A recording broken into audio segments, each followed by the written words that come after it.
Well, we could do, let's start with a schema, and just because I have one sort of on the brain from last night from a student I was working with.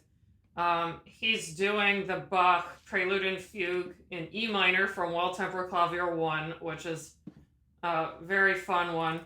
And if you hear me typing, it's just because I'm pulling up my PDFs as well.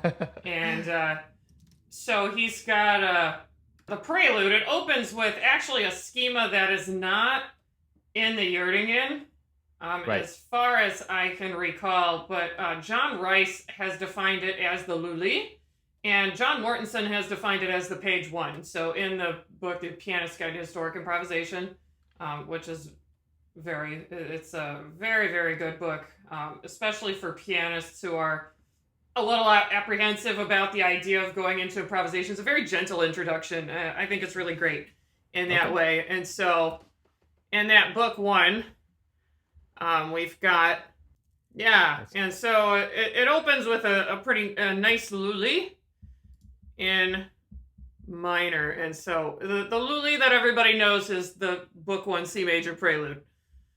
So people forget that it works in minor as well. Okay, so we're I should also probably mention that we're looking at the downbeats. Roughly the downbeats in measure 3, also that chord halfway through, which is the more typical chord that we get in the Lully, the 6/5, but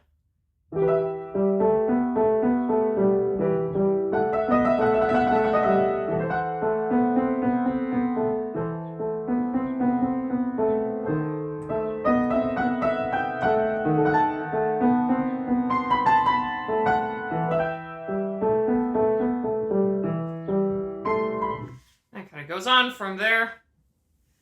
Right. And then for something completely... So just really quickly, if people were not familiar with schema theory, what is a Lully, just really briefly? So it is a basically 4-part thing, framework, lick, schema, whatever you would like to call it, that goes...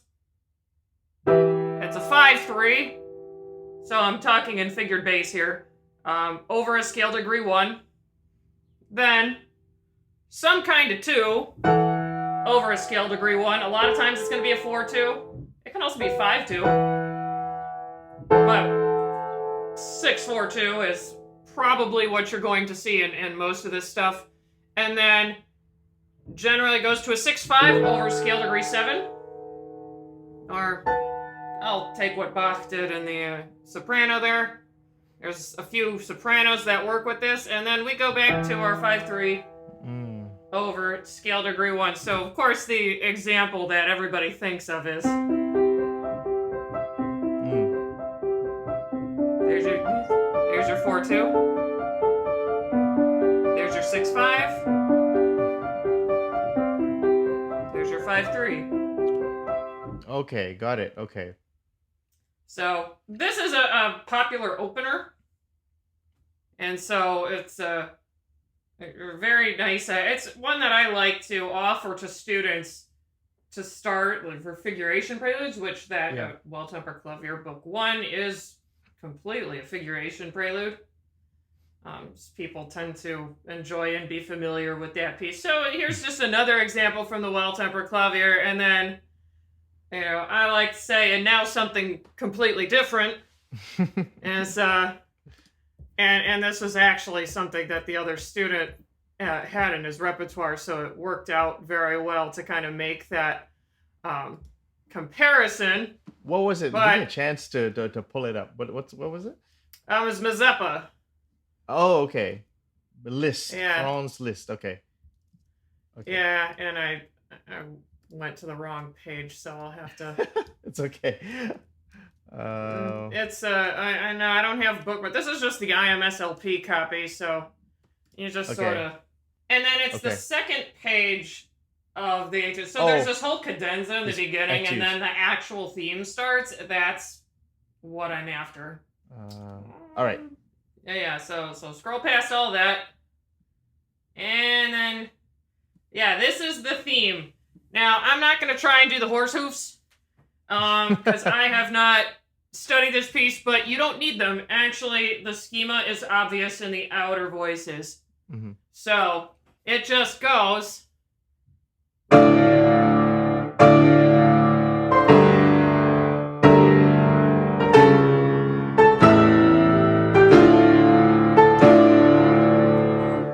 Which is just a Lully. Actually, very interesting soprano. He kind of marches down the scale. He kind of goes like.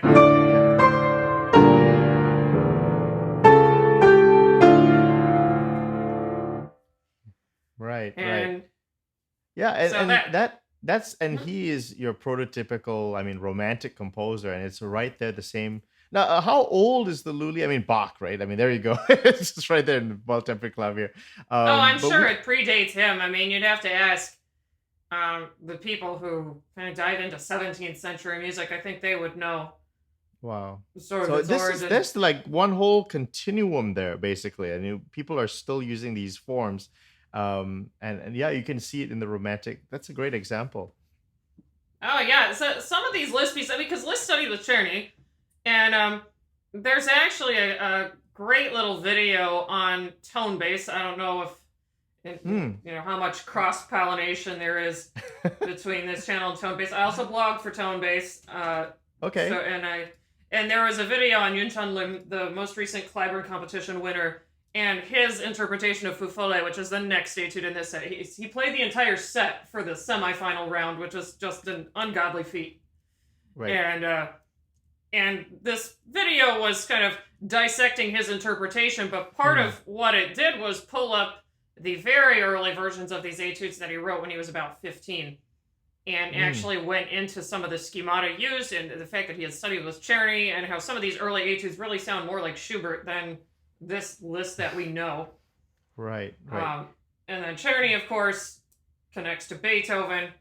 So everybody was kind of teaching everybody and kind of going down the family tree that way. Hmm. And so it was a really great little study of Fou Follet in particular, which also, like, the Fenaroli becomes thematic in Fou Follet. I think it is the scariest Fenaroli in the literature. Well, I okay. have Wait. never So even what? Is attempted that? Is this the? piece. It's right after. Is it 5 then? Yeah. It's 5. Actually, okay. Since I have the score open, I might as well look it up. So where does the Fenaroli happen?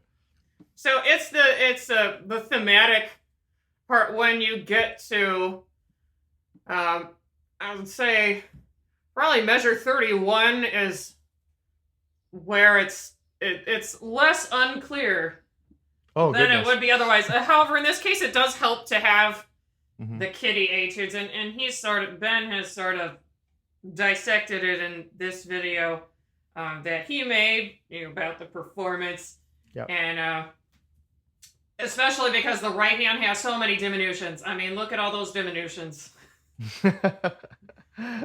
Yeah. I mean, it is just, No. but